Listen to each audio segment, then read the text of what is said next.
Hello, everybody. Hello, hello, hello. Welcome back to another episode of the Captain's Lounge. I know we're quick to be back, but something came out that I really wanted to talk about.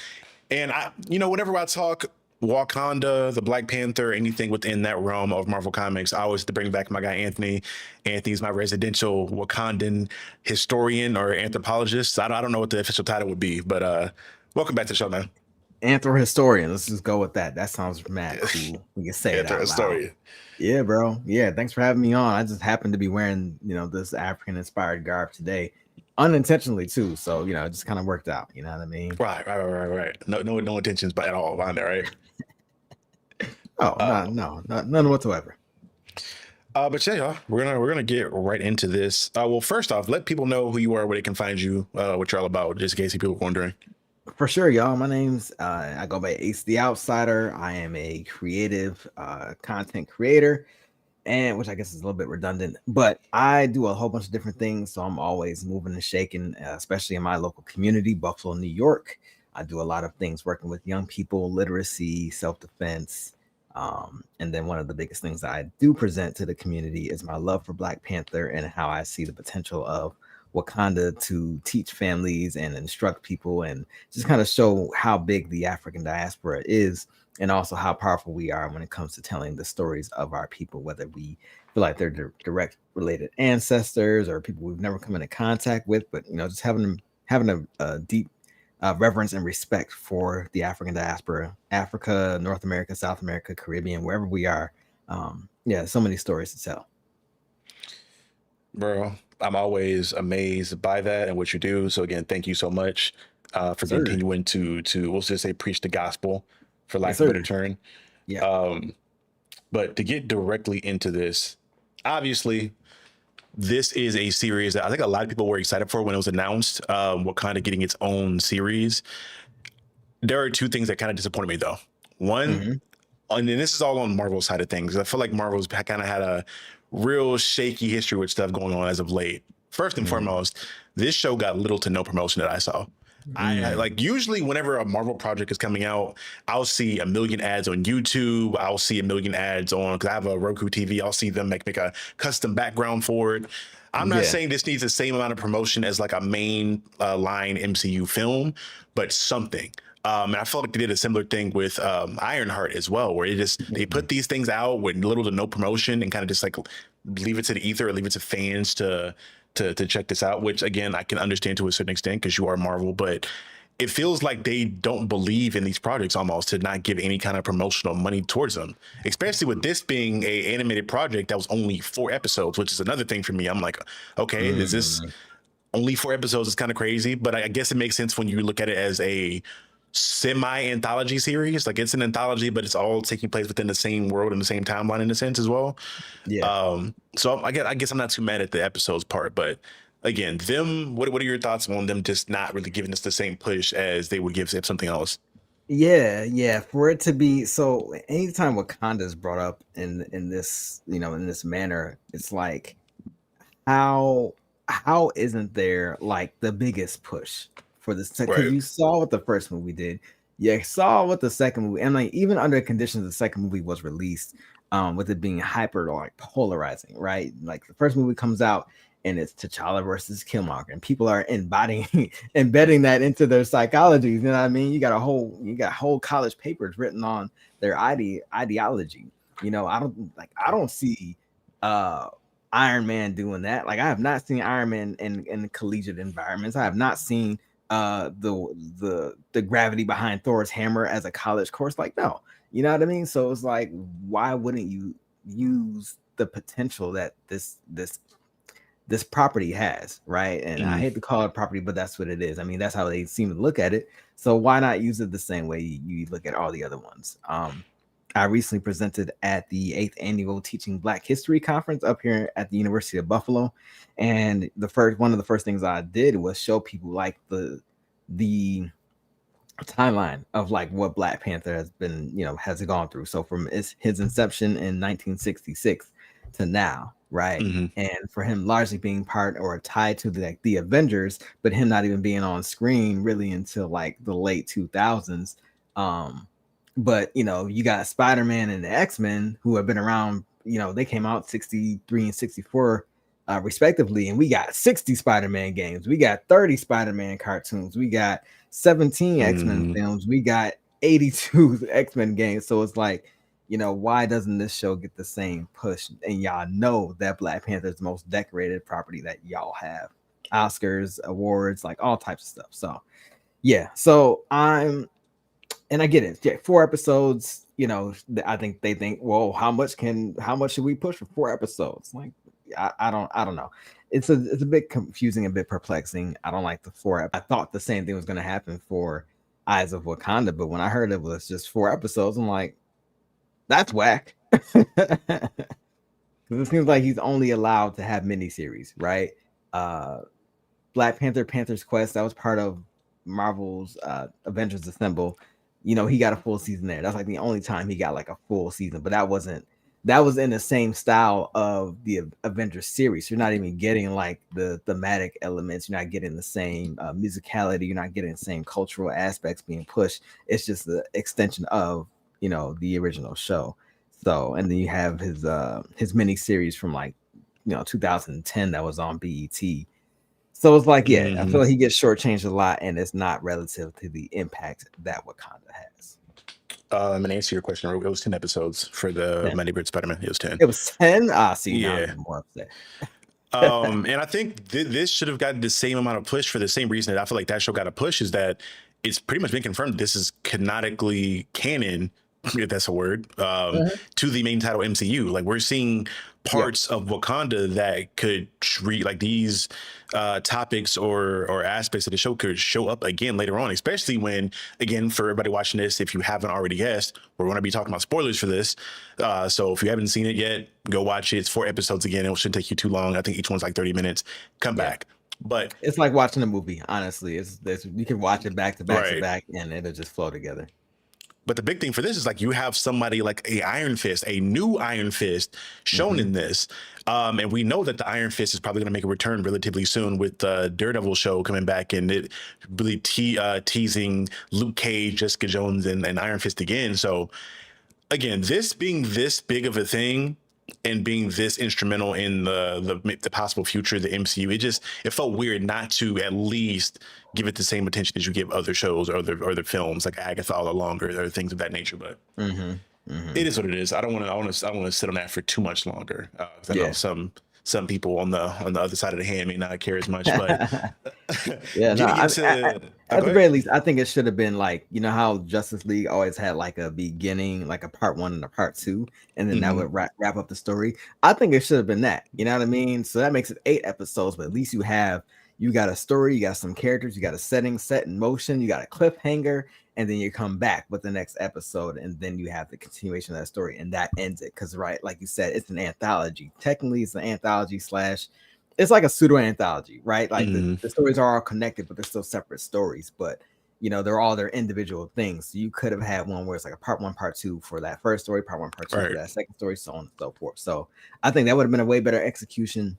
But we'll move on from that point. I'm also curious at like the amount of budget that they had for this. And for people that do not know, this was a series that was produced by Ryan Coogler's his production studio, Proximity Media. I think everybody knows Coogler's attached to this because he got like the biggest executive producer credit for this, but it was his studio that created this, and his same studio was one that went to create Sinners.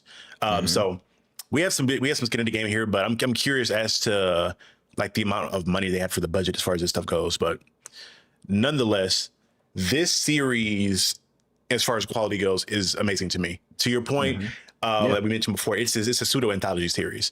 So you get to pretty much follow the tales of different people within Wakandan history, and not just any old people, but we get into a topic that we only saw in Black Panther 1 that I recall, the Hetut Zoraze, or as they are defined in this series, the War Dogs. For people that are not aware or don't remember what they said in the show, they're essentially like these spies that Wakanda sends out into the world to do reconnaissance or to retrieve information, or in the cases of all 4 of these episodes, recover Wakandan artifacts and vibranium that was stolen from Wakanda at some point. So you get to go see these people that are spies of Wakanda go retrieve this stuff and bring it back, and the different adventures and hijinks they go on there. And there's a couple interesting characters that are war dogs that we see throughout the series. One starting with I'm blanking on her name so bad. The first woman, Noni. Nani, yeah. Hmm. What were your thoughts on her story to start with? We can go like through. It's only 4 episodes, so we can kind of go episode by episode. Honestly, Yeah, I loved it. I loved the first episode. It was a strong start. I think that a lot of diehard Panther fans, expect the Hatsutsu to all be men because that's the way they were characterized throughout the series. Like they came out in Christopher Priest run. It was just these hyper masculine dudes who are just like spies. They got cloaking gear and everything. They got guns. So it's like that's how they came out first. And now, but with the MCU is definitely a lot more women presenting. So now hmm it's showing, Nakia, she was originally a Dora Milaje who just kind of went wayward and became a villain at some point. But in the movie, she was a spy, so she's not essentially a war dog. So I think when we say war dog, it seems a little bit more militant and aggressive, where she was a spy. So, but in any case, yeah, I like that Noni was introduced as somebody who was like cast out from the Dora Milaje, so she's already operating on her own. And the idea that somebody betrayed Wakanda's resources, right? They took the artifacts and started to build their own legacy outside of Wakanda and just kind of throwing stones at the kingdom, so to speak. But yeah, I thought that was cool. I think the combat is really cool. I like the art, the animation, the art style.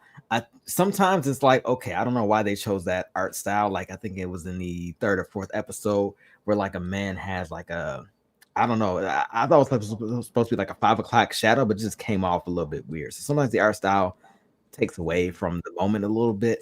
But I thought the first episode was a really good start. So Noni seems like a dope character. And it seemed like she had something to prove to herself. And then in the end, you find out that she, the Dora that was kind of leading her was like leading her to the path of the war dog. And I think she actually became the first war dog, if I'm not mistaken. So, and I think that I would have loved that. I would love to see her train, other war dogs, other Hatsutsu in the art of it, right? Real quick, there's a book called, oh dang, what is it called? It's a book that explains how the Dora Milaje train. And it's written from the voice of different Dora Milaje. I got it in the room somewhere, but it's a book on how they train, everything from their formations to the knowledge they're supposed to learn to the sciences they're supposed to learn. So it's like, it's its own manual for how to be a Dora Milaje. So I would have loved to see some of that, say like in the part 2 of that. You know what I mean? So definitely some missed potential there, but I think it was a really good start. All right. And real quick, shout out to people that are watching. Yeah. Homegirl Shanti, Cyber Dad, appreciate y'all. Anybody Yep. else watching? But yeah, I agree. This was very interesting from the standpoint that I feel like it gives an aspect that isn't really touched on too often when it in regards to Wakanda, is the aspect of they're not a perfect kingdom. I feel like Right. from Black Panther 1 up until now, Wakanda seems like this holy grail of a city, which it is to a certain extent, that has like no wrong. They don't mess up at all, and all their Mm-hmm. people are just like extremely happy to just be there. That nobody ever has Utopian. any issues. It's utopia. Mm-hmm. This was really showed that Killmonger and the people that followed him in the first film weren't the only ones to. Oh my God, my dog's going crazy. They weren't the only ones to stray from the ideal of Wakanda, the idea of what it is. This is Yeah. perfect society. Yeah. Um, Not only and stray seeing from, but like antagonize it or to disrupt it. You know what I mean? literally, I forgot the antagonist name in that story, but he was on the inside and like once he saw the outside world, that's when his inspiration to take down this golden veil of Wakanda came about, right? He's out there, he's seeing how Black people, African people are being enslaved and oppressed, and in the very beginning stages of it. Wait, I'm sorry. Do you remember what year episode one was set in? Because I thought it was like 1600 BC, and I don't recall. it was really far back because you were It was showing it showed like Vikings, it showed yeah, Aztec warriors. So this had to be like what, like the 15, like the 1600s. Okay. All right. It said like Yeah. they gave a date in the first episode, but I can't remember off the top of my head. Okay. All right. All right. I'll have to look that up. But in any case, it seems like he was really trying to remove that golden veil from Wakanda for a reason.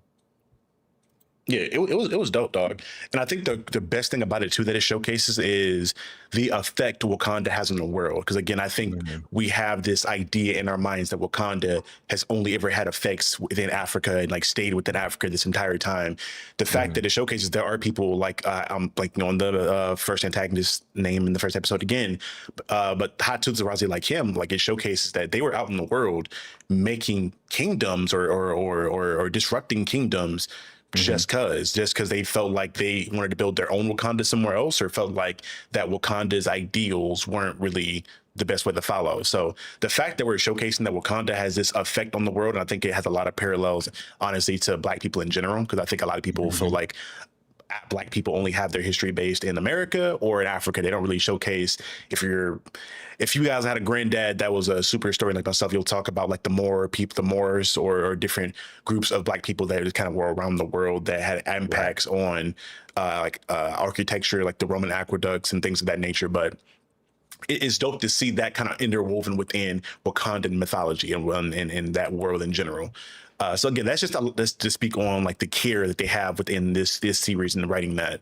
And I know it's probably really difficult to do, especially when you're looking at like the timeline of the MCU. This being a canon thing, I feel like there's so many different aspects and characters and stories you have to think about, because you can't just do this crazy thing, an event that disrupts something, and then you have a character like a Captain America or somebody that's around at that same point in time, and it's like, Yeah. okay, this is happening. Why isn't he interpeting with this, or why isn't it's interesting to see that stuff there.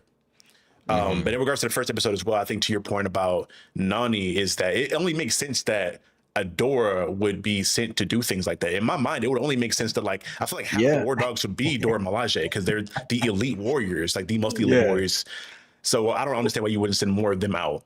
Yeah, it's that, and then it's like why wouldn't you have a spy network of both male and females, right? Because Mhm. I saw a lot of, I saw a small handful of guys who were just like, oh, the hot Tutsi have always been men, men, men, men, and I'm just like, well, why wouldn't you have women? Because they're able to get in places that men can't, right? And they're able to seduce, they're able to infiltrate in ways that men just cannot do, unless you about to get on your knees, bro. I'm playing, but Right. like, but nah, yeah, no, it made a lot of sense for Nodi to kind of start it off. I thought she was gonna lead the entire series, which we'll get into that a little bit more. But I Mhm. think it was a great story to starting point for it.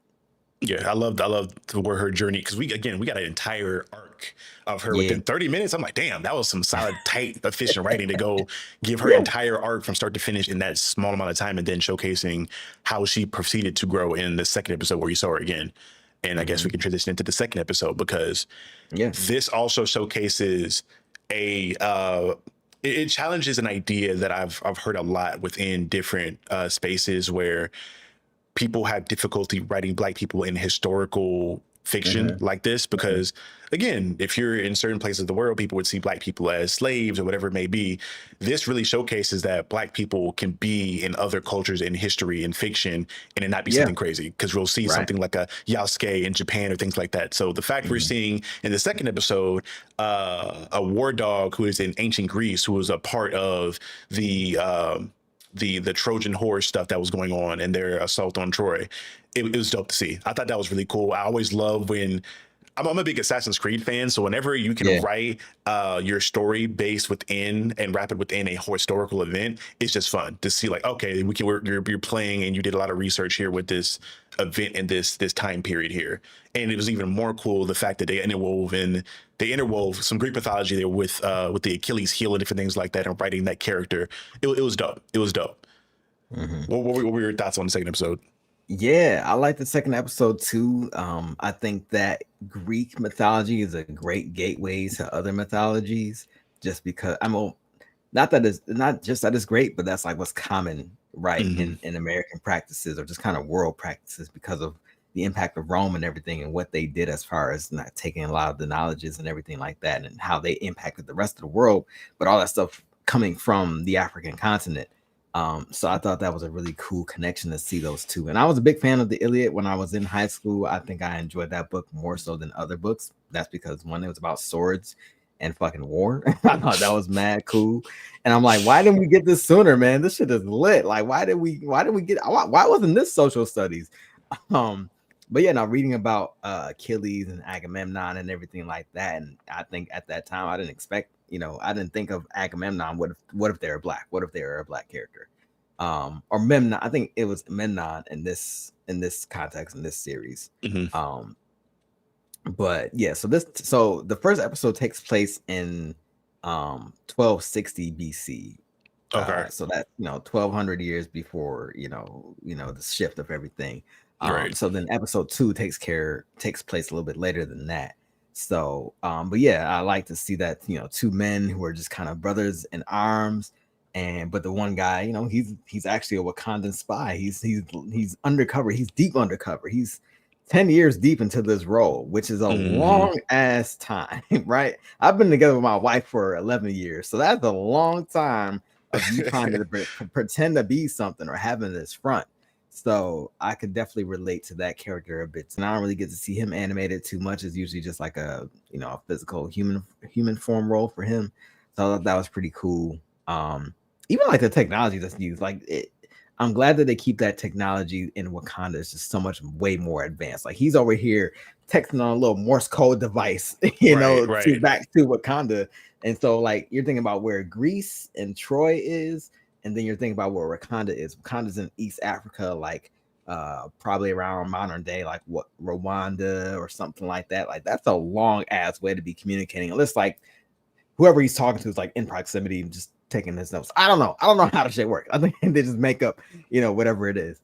But yeah, no, episode 2 was pretty cool. Action was on point as always. And yeah, I liked episode 2 as well.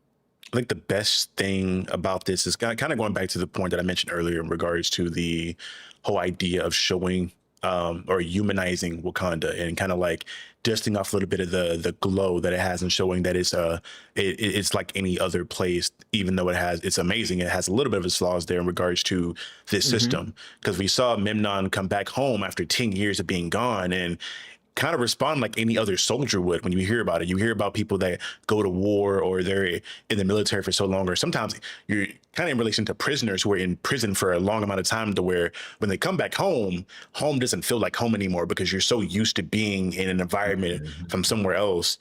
Even people that you saw when you lived there, they feel like strangers to you. So Memnon was like so thirsty just to go back out there and be a spy again, because that's what he knew.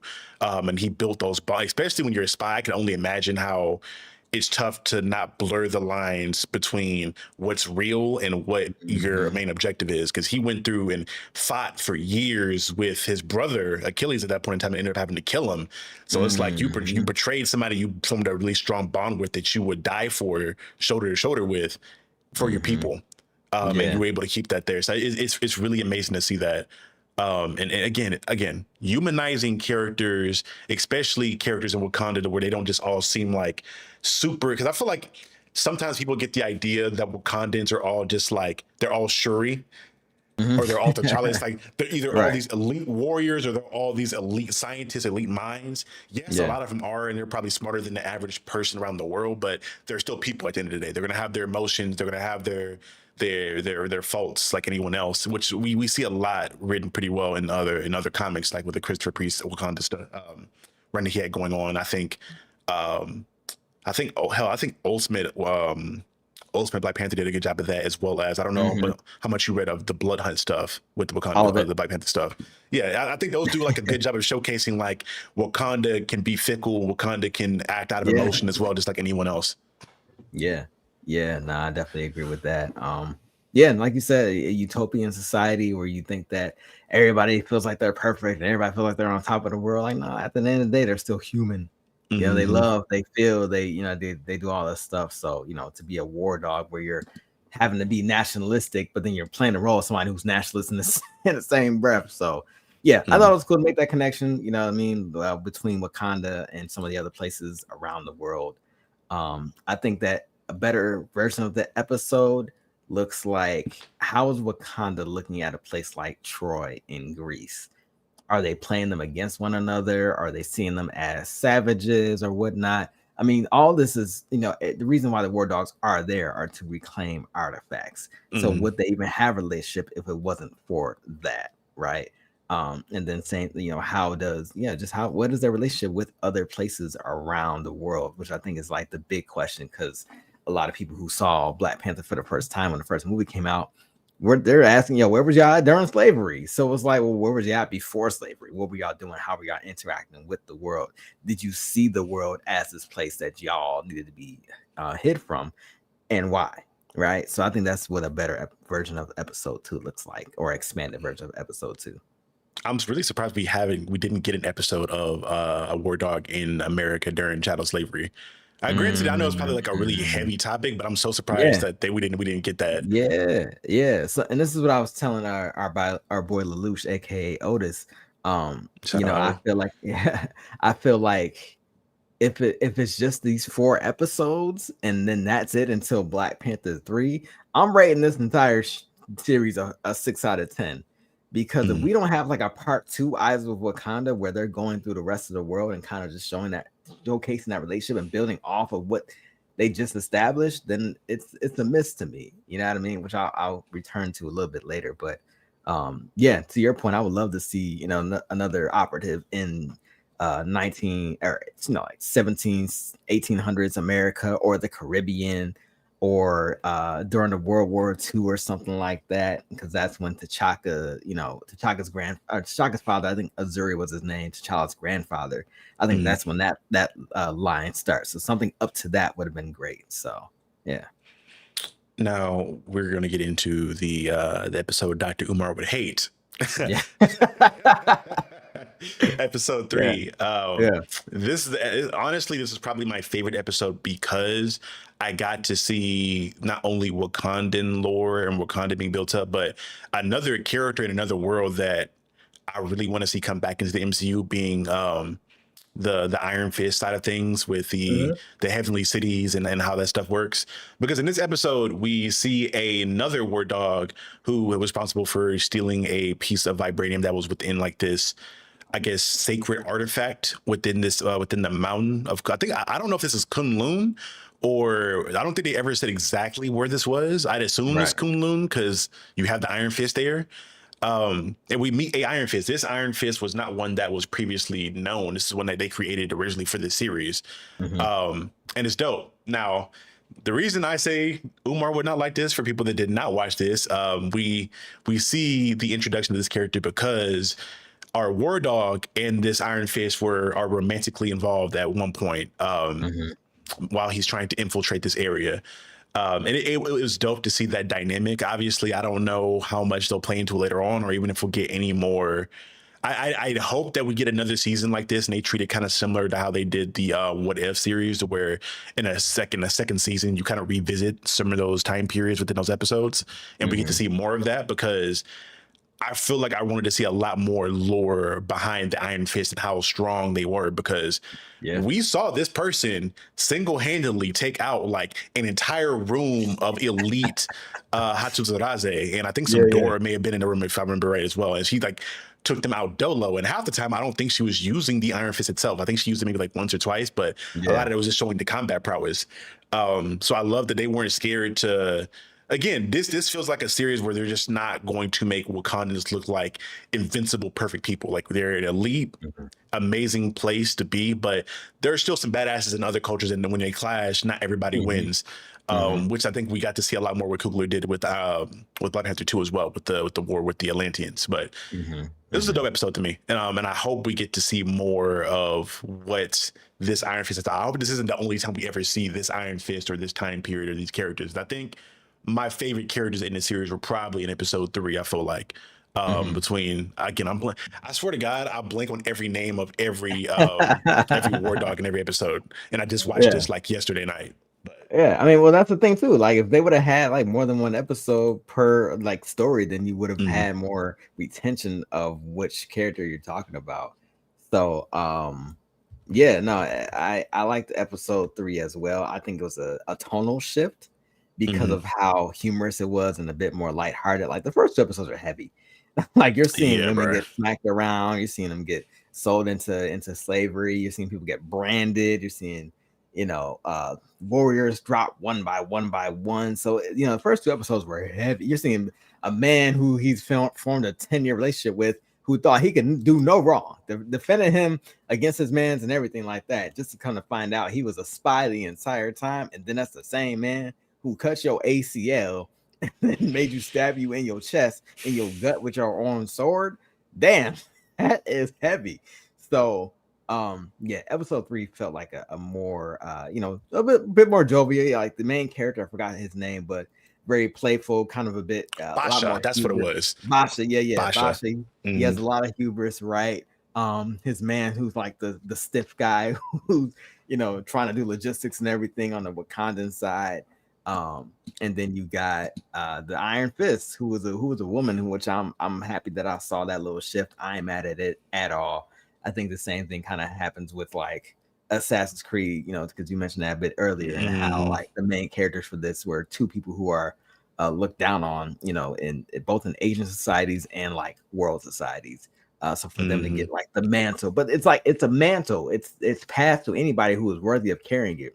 As far as Iron Fist goes, and it's the same thing for Black Panthers. Of course, you're going to see both genders represented. So, but yeah, no, I like that episode a lot. Again, the technology was on fire. I enjoyed that one. I like the art style. I like, and to your point again of showing that different cultures have relationships with each other and within the Marvel universe, right? There's no mantle for Hulk, the same way that there is for Black Panther or Iron Fist. Same thing with Fantastic Four. So it's cool to see like how those relationships kind of intersect throughout the timeline of Marvel universe. So yeah, I like that one a lot. Yeah, that was a fun one. And last thing I'll say about it is that this is probably my favorite design of the Iron Fist like mask.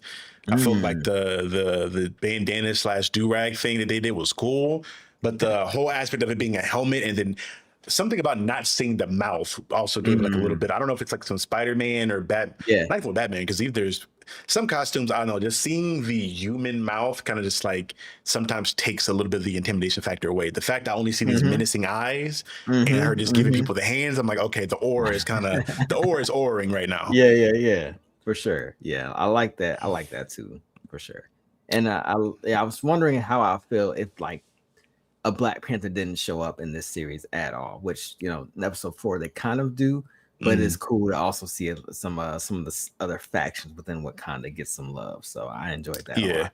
I wasn't too mad at it, because to your point, like I imagined there would be a Black Panther to show up, whether it be like T'Chaka or maybe some other ancient, or maybe if we got to see not Bast. I'm blanking on the name of the first Black Panther. Bashanga. Bashanga, yeah. I barely thought we would see him. But I'm not, like, to your point, I'm not mad at seeing other aspects of Wakanda outside of the only one that most people care about, that are fans of the world. But let's move into this last episode, man. I will say this episode is very, very interesting to me. Because again, this shows a lot more of the, I guess, different sides of Wakanda. I feel like in a story like this, where we're introducing a member of the royal family who's going to do this thing, you would automatically assume, oh, he's in line to be the king. But in this episode, this royal person we have, he's pretty much accepting, I'll probably never be king because I'm like the youngest. I think he's either the middle sibling or the youngest sibling. And my older brother's in line to be king. I want to be useful somehow because I know I can't be king. So seeing that and the different goals you'll have, because I think like up until this point we've mostly only seen T'Challa or T'Chaka, and then seeing that whole line of like wanting to be king, whether it's T'Challa himself or Killmonger, or seeing Shuri pretty much take over the mantle at least of Black Panther, and then I think she gave I don't even know they gave the role of king to M'Baku now. But even at one point in time, he was like fighting for that role. So seeing somebody who is in the mix of all that stuff, but choosing not to fight for that like ultimate power of ruling all of Wakanda, just wanting to be a agent of it, was really interesting to me, and seeing that dynamic. What were your initial thoughts? Yeah, I like that they fast forwarded so far. Again, I like it, but at the same time I don't, because you feel like you're skipping a lot of details, like how does Razi interact with the rest of the world. But we're going to Ethiopia, which was a very tumultuous place but a historical place, you know, when it comes to talking about Africa and the colonization of the continent. So Ethiopia being one of the few free nations that were able to fight back against the colonials, I feel like that was a great backdrop for that type of story. I think the characters had great motivations. You know, his mentor being a person who's very stoic and trying to Mm. preserve the best interest of Wakanda by also looking after this young Panther cub, you know. But then also like to your point too, someone who's living in the shadow of somebody who's more destined or more fit to be Black Panther, who can't be looked at as anything besides the younger brother of the Mm. Black Panther. You know, I think that kind of added a lot of motivation as well to, you know, see him that he would go to any lengths to make himself feel relevant. So I thought that was pretty interesting. But then the future Black Panther, you know, the time travel thing where this Panther is faced with some enemy. This is a storyline or a timeline where T'Challa doesn't open up the gates of Wakanda to the rest of the modern world, you know, so they stay secret. So the Avengers, X-Men, everybody else is impacted by that one decision. So it's kind of going into like that what if kind of scenario where Mm-hmm. or that canon event scenario that we learned about, you know, or that became popularized through the the Spider poster's right Verse. behind me. Yeah, Spider Verse Yeah, poster's yeah, right behind yeah. me. You know, seeing how much those small decisions can turn the entire timeline of something. So I thought that was pretty cool.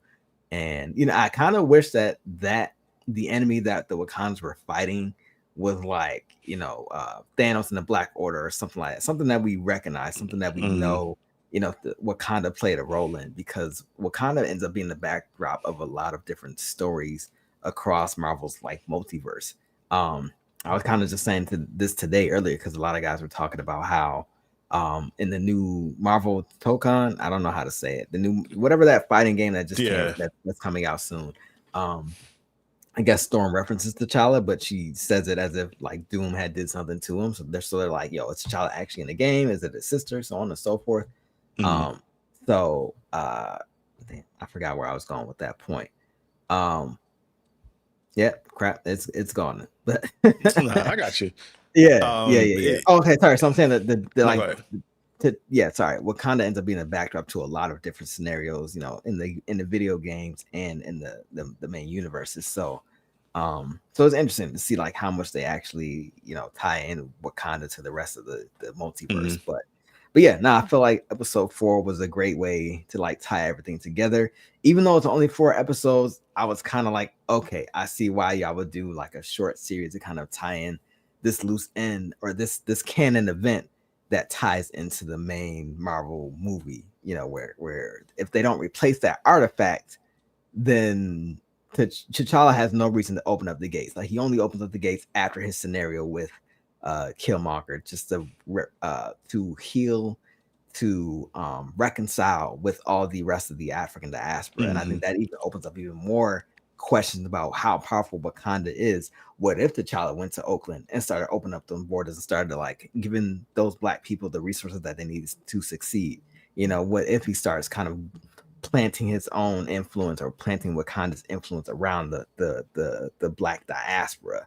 Those are very powerful concepts that we're working with there, and I feel like that's where Marvel is missing the mark. But I feel like that's where the people, where the fans have to fill in, because we know that Disney is not about that life. They're here to make entertainment and here to make money. They are one of the most powerful corporations that exist on this planet, so they can only do so much to help the people who are most affected by corporations on this planet, which is that being Black people. So you know, we have to take ownership of the elements that they are sourcing, and we have to use some of these concepts not just to say, oh, Disney's not doing what I want to do, but like how do we take that for ourselves? How do we teach our children with that knowledge? How do we teach our communities?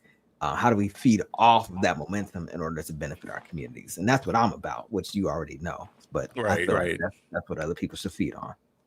I feel like this episode reminded me a lot of Aliens versus Avengers. I don't know if you read that at all. Mm. Um, it really, well, for people that didn't read that, highly recommend you go read it. It's only like 5 issues. It's a Uh-huh. miniseries, but it's essentially a crossover between the aliens from the Alien movies and the Avengers, and it takes place in like a future, like a far distant timeline of Marvel, where I think Miles Morales is like 70 or something at that point. Like he has Oh white hair, snap. he's older, Yeah. he has like a symbiote alien costume. It's dope. That's But cold. within his futurescape, though, it takes Wakanda, and the fact it showcases that Wakanda, obviously they spread to other planets and other galaxies within the empire, spread out beyond just Earth, and you see that the aliens are introduced and they get into portals that go into each Wakandan homeworld, and really just show like the aliens destroyed pretty much the entire empire of Wakanda outside of like one starship. So Sheesh. having kind of a similar thing with like the horde here, I'm like, okay, it feels like a little bit of an homage to that, maybe, or maybe I'm just like having my old head canon here. But again, love seeing that this city can go through struggles, right? In the same way, I really thought it was dope that we saw what we saw in Black Panther 2, where we saw them actually go to war, because again, Mhm. up until that point, Wakanda, at least to me, ever since Black Panther has been introduced to me as a character from video games and seeing the series, especially the series on BET, Wakanda just Mhm. felt like this impenetrable wall with Yeah. all this strength that could never be fucked with. They were just Right. unfuckwittable. So when you Right. have this thing showcasing, oh, they've been strong because they have been thriving, not because they've always had the advantage, but because they were using their resources and their knowledge in a strategic manner. Mhm. So it should, Mhm. sometimes it can seem like they're like depowering them in a sense, but I think at least in my perspective, it really showcases just how capable they were, with the fact that this Yeah. has always been possible of happening, the city just being destroyed and taken apart, but they just do a good job of holding it together and unifying as a people to protect Mhm. themselves. Mhm. Mhm. Yeah. Yeah, I had to go back to episode 4 to see if like the rest of the world fell, because They it, mentioned that the Avengers fell and everybody else fell before. I think that's what everybody else it fell is. before Wakanda, actually. See, without black people, you ain't got Mm, shit. Which is, I think that's a really good point to aim on. I feel like there is I feel like there was a Black Panther annual that came out, and it like talked about how what would happen if Black Panther never stepped in, or how the world is whenever Black Panther. Like I feel like no, it's the opposite. I think it was what if Wakanda took over the rest of the world and like brought peace to all these nations. Kind of like I want to say that's the expansion of Killmonger's dream, where like mhm. T'Challa is trying to just be more diplomatic with the rest of the world, but Killmonger is envisioning what if Wakanda gave its resources or negotiated its resources to impact and take over the entire world and become one full world power. You know what I mean? So yeah, a lot of great conversations that came from just come from Wakanda in general. Hey, Planet Wakanda sounds like a hard ass comic. I'm not gonna lie to Yeah, you. feel me? Planet You feel Wakanda, me? I would love to Yeah. see that, where like maybe you see the Wakandans kind of like go again. Oh, maybe that won't go over so well if you just turn them into like the Spaniards and have them just conquer the planet. They're like, Yeah. hey, y'all aren't good enough, so we just gonna take this shit over. Y'all Yeah, sit I mean, back. well, they kind of already did with the intergalactic empire of Wakanda, which we've seen in Marvel Rivals and we've seen, in the comic book itself. So Mm, we saw what happened when they did turn into colonizers or conquerors who became colonizers. We kind of already mm. saw that, but it also just kind of leaves it up there because it's like I think they're covering that in the Empire series that's going on. I haven't really picked it up, but I don't know if they're going. Go ahead. I Was mean, Imperial. Imperial? I'm sorry. Yes. Yeah, bro, I read the first issue of that and assumed it was like a continuation of like Planet Hulk or World War Hulk. And when I Right. saw that it was this major political event, I was like, I'll probably come back to this later. And I just like locked back in on Storm Yeah. and Absolute stuff. I was like, I just never came back to it. So I don't know what the hell's going on now. Mhm, mhm, mhm. Yeah, man, me either. I have no idea what the direction of that story is. But again, you got an intergalactic empire of Wakanda Mm, where they got 5 different galaxies of like Wakandan influence. So like we do have some planet Wakandas out there, but the mm, idea of Wakanda taking over Earth, in one right. universe, one story would be dope. So yeah, I think that if we do get another Eyes of Wakanda. So I think two things. I think one, it could just be like continuation going through the history of Wakanda and how they've sent the war dogs, et cetera, et cetera. But what if we did like a future version of it? Like what if there's a Wakanda timeline in the future that just operates a lot differently? What if it's T'Challa and Storm? They got their kids, they got whatever thing could happen in the future, it's like Mhm. that timeline, and maybe they got to go back and undo everything that they built up. They got to undo all this stuff because maybe there's another canon event that happens that prevents their destruction or something like that. I feel like that'd be Mhm. mad dope for Eyes of Wakanda as well. But that's just We me. gonna we gonna we gonna talk about Storm T'Challa in a second here. We gonna get into that. Uh, but what I will want to ask in regards to, let's do this first. Let's go ahead and give a total ranking to the show so far.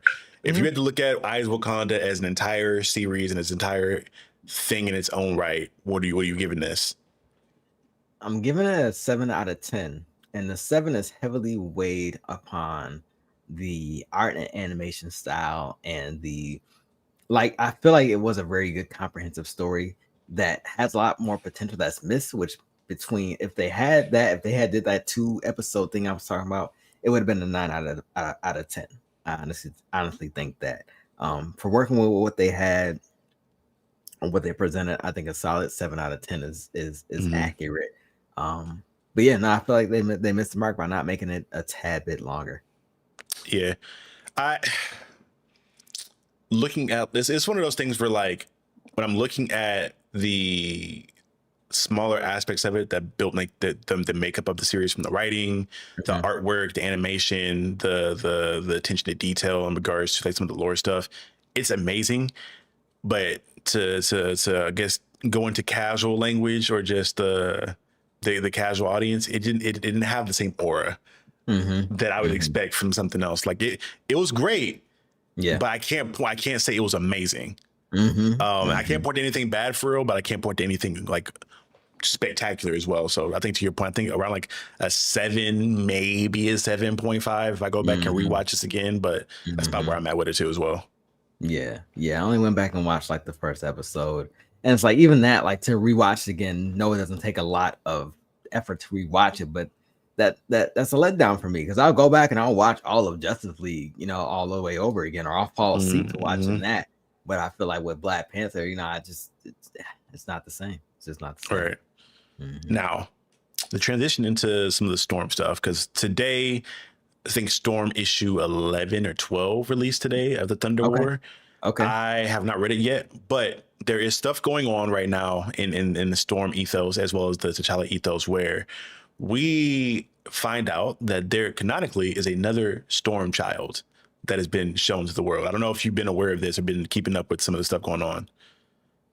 Nah, so I'm on episode. I think I'm on issue 4 or yeah, 3 or 4 when she finds out that she has a curse or a disease or something like that. So I'm really behind on Storm. I'm trying to catch up. I really am. But Right. so far, I've really enjoyed the past 3 issues. So I'm hoping I can continue that. But I did see like maybe a post from either you or one of the other amazing content creators that we know about Storm's illegitimate baby.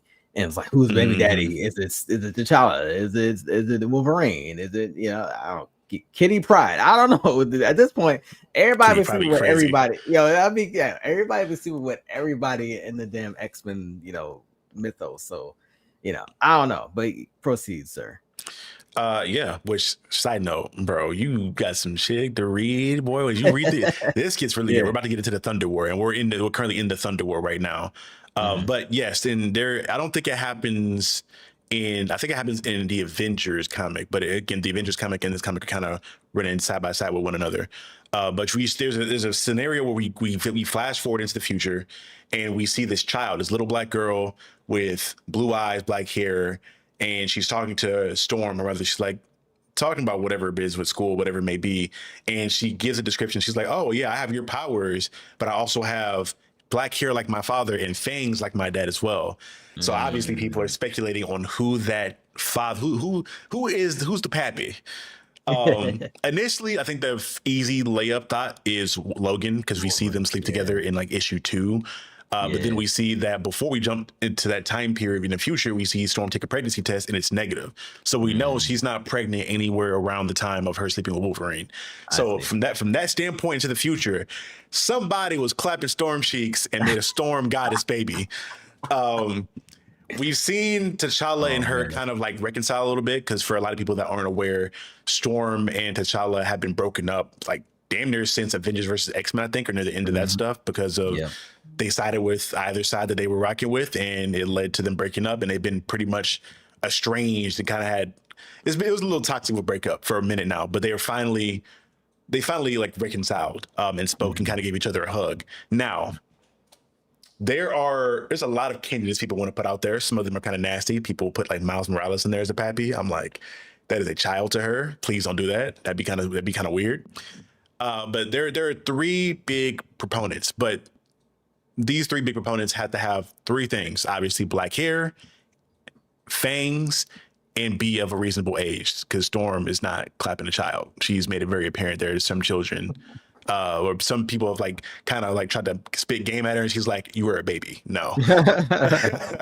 So if you had to guess, so the big three that at least for me that I feel like have the most potential here are Wolverine, obviously, just because she's still on some kind of like same wavelength with him. The fact that we just saw her have an intimate moment with him, and they're still like kind of tight together. T'Challa, obviously, because they've been married at one point, and you know when you're married, you do to do with your wife. It happens. The last one that doesn't really make the most sense because these two don't really interact that often, but I hope it is because there's another comic that I hope comes out of this being Blade.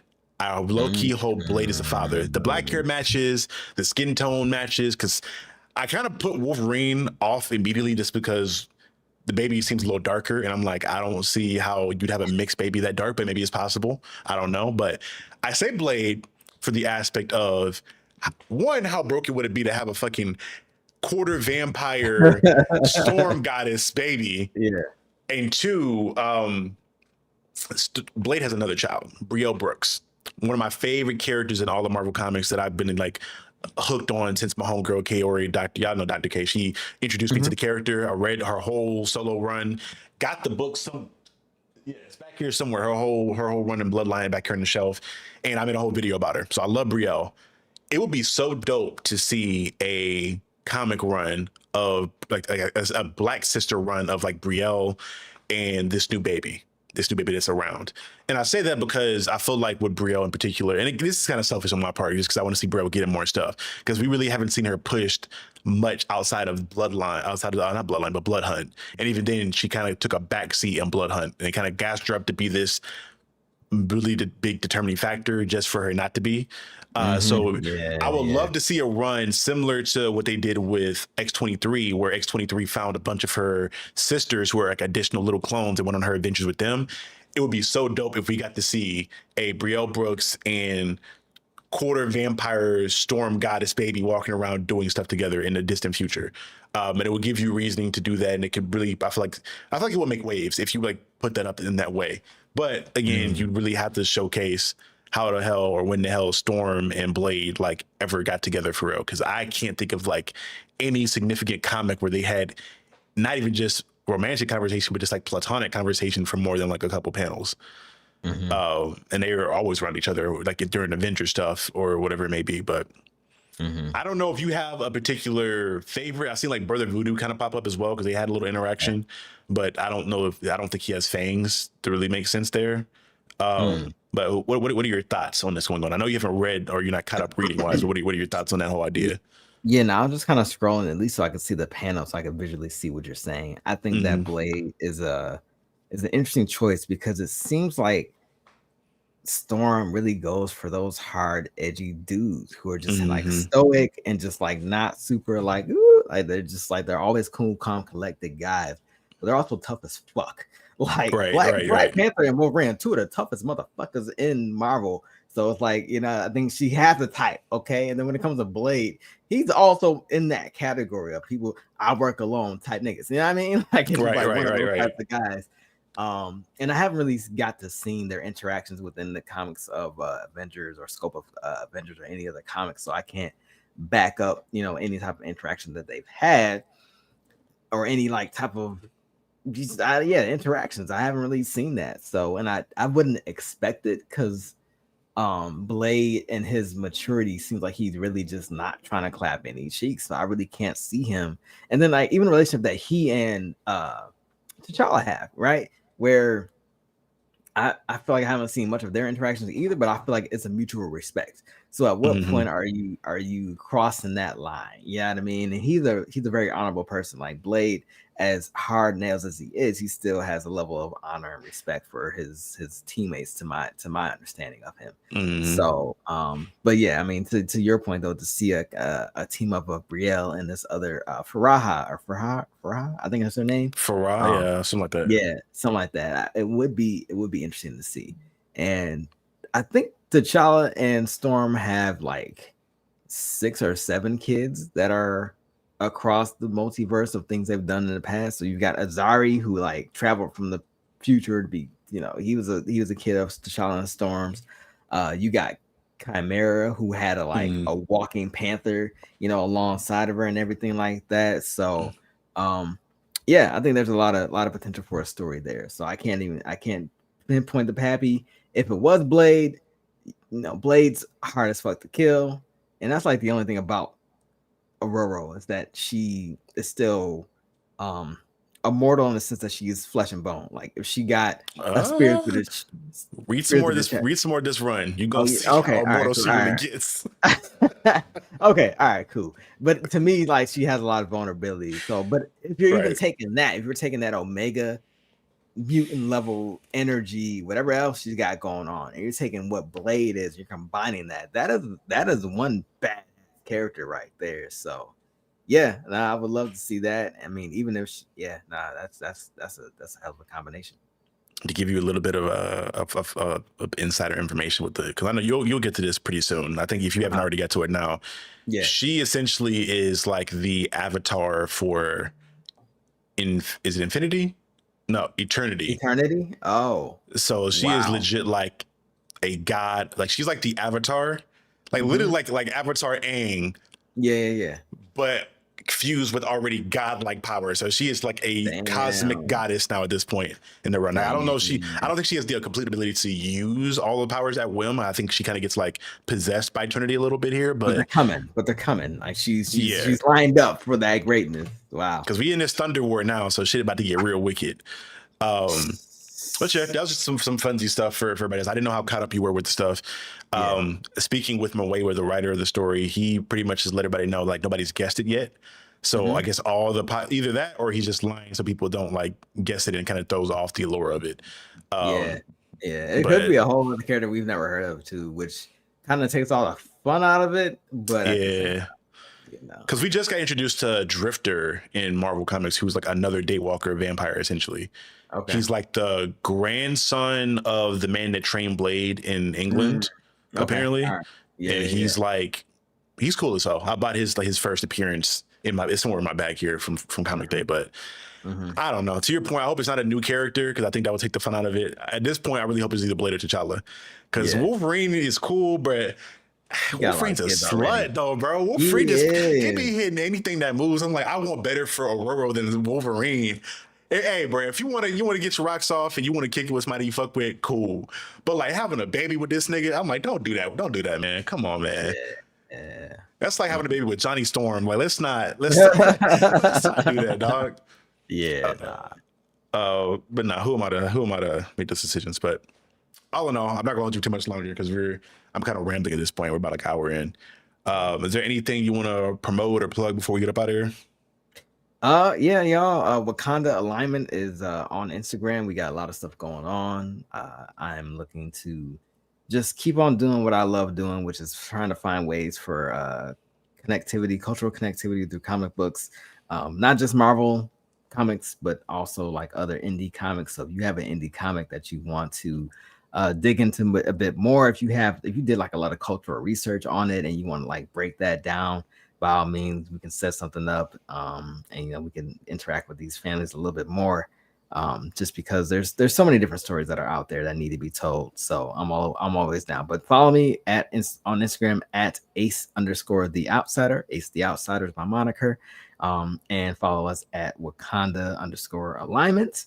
And then also Hidden Village Events. That is my cosplay party group. We have a lot of stuff going on. We got reaching our 2-year anniversary this Saturday. So super excited for that. So hopefully we can bring it to some other cities. But for now, as far as Buffalo, we are leading the community, and I'm super happy about that. Yeah, I gotta pull up to one of those, man. You gotta pull up to Atlanta at some point too, man. I think Yeah, if Traps man. Houston can do it, y'all can host a lot of those parties down here as well. Sure. But y'all started Yeah. doing those right after I visited. I'm like, damn, I gotta go back. I gotta go back now. I got a reason to go back. Yeah. Yeah. Um, We got you. but yeah, but for everybody watching, thank you guys so much. I will take this time to inform everybody again. I'm not going to widely publicize this yet because I still wanted to get some marketing material together for it. But for people that are fans of the channel and want to see me not just discuss comic books, but discuss a comic book that I am funding and writing myself, my first comic book that I, again, 100% wrote, produced myself. Reaper is on the way. I finally decided that the release date for that will be Halloween, October 31st. We are like more than halfway done with the book now. It's just a matter of getting some final touches put together on it and preparing marketing materials for it. So if you guys are interested in that book and want to see more about it, just stay tuned to the channel, as well as my different social medias, which you'll find in the link in the description below. And just kind of keep your eyes peeled, man. I'm really proud of this one. I think this is gonna be a dope project. And just wanna walk the walk. I review a bunch of comics and TV shows and movies and whatever it may be. So at some point, I gotta jump off the porch and get my own work out there for criticism and critique. But without further ado, everybody, if you are watching this thing, remember, please hit that like button, that subscribe to the channel, and hit the notification bell so you guys can get notified whenever I post or schedule a post, because YouTube is real funny about that sometimes. And y'all will get to see more of my pretty face and more guests like the amazing, I almost used a whole government name, my boy Ant here. Again, this is Big Captain Diesel. Remember, forever and always. Watching the captain. Peace, y'all.